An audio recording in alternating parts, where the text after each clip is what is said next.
Of course, earlier this week, the chair of the DHBs board, Bob Simcock, resigned. That was over the expenses of Dr. Nigel Murray, who Mr. Simcock said he'd watched closely when he was appointed, despite warnings and objections back in 2014. Now, earlier today, I spoke to the new Health Minister, David Clark, who says it was the right thing for Bob Simcock to resign.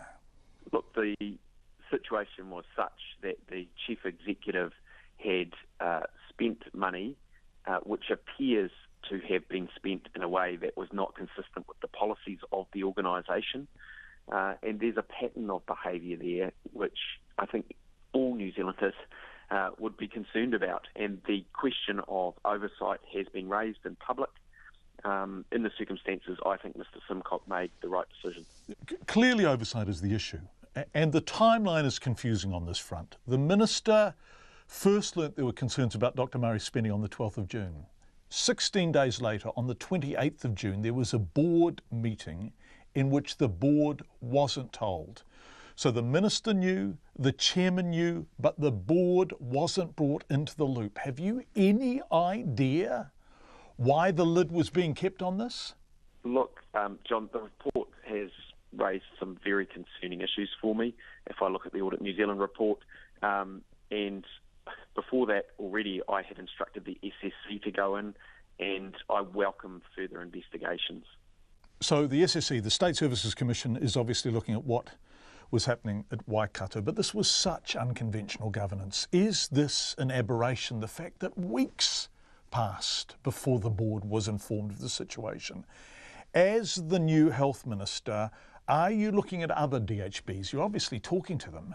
Yes, I'm 4 weeks into the job, but I've made it clear already that I have very high expectations of the DHB chairs in terms of their performance and commitment to the new government's goals and aspirations in the health sector. We want to have a greater emphasis on equity of outcomes.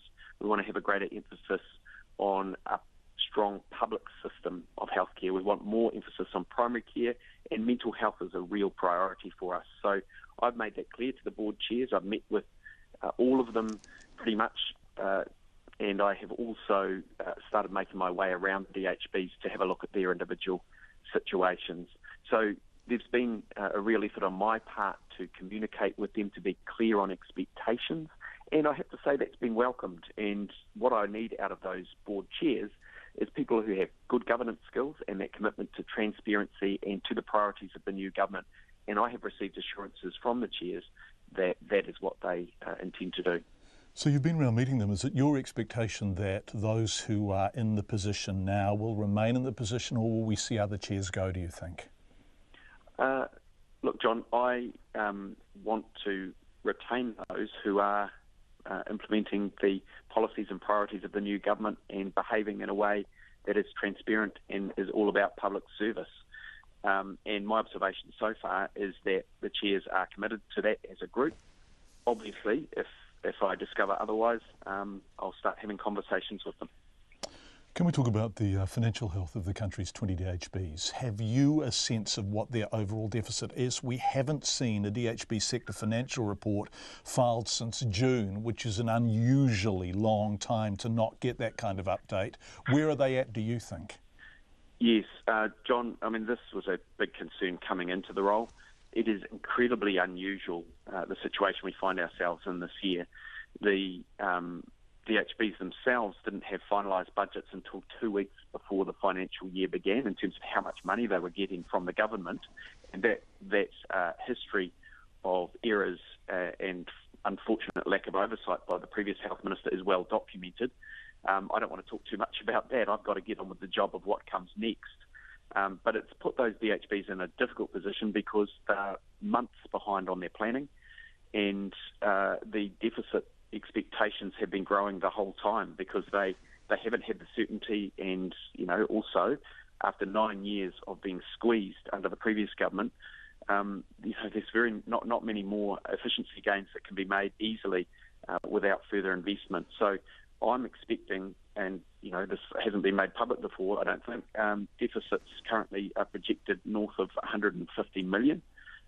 May was the last time I think we had an official figure of $47.5 million. There may have been one announcement in between, as I think you were challenging the previous health minister on rising debt levels. But fair to say, during that period of planning, which was delayed, they've risen by quite an extraordinary amount. And I'll be looking to finalise those arrangements so that we've got some accountability with the sector. For the DHBs, it's hard because they're running contracts and maintaining contracts without the financial certainty, and in many cases they're billion-dollar-plus businesses. It's very hard to imagine this kind of thing happening in the private sector.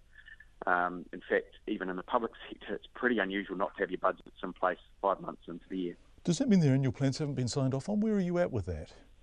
Yeah, well, not one of them had been signed off on, John, when I took the reins as Minister of Health.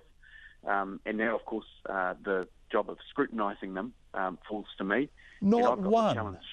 Not one had been signed off on.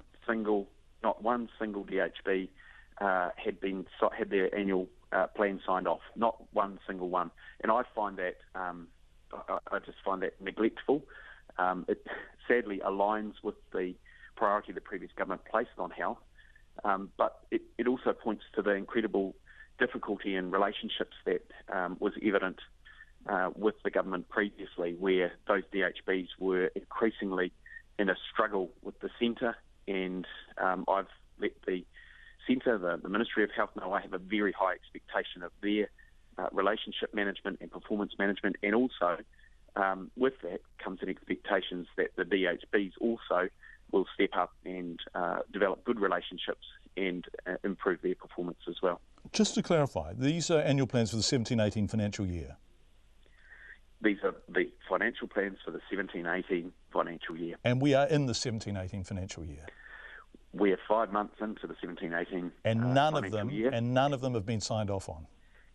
And not one of them has been signed off on.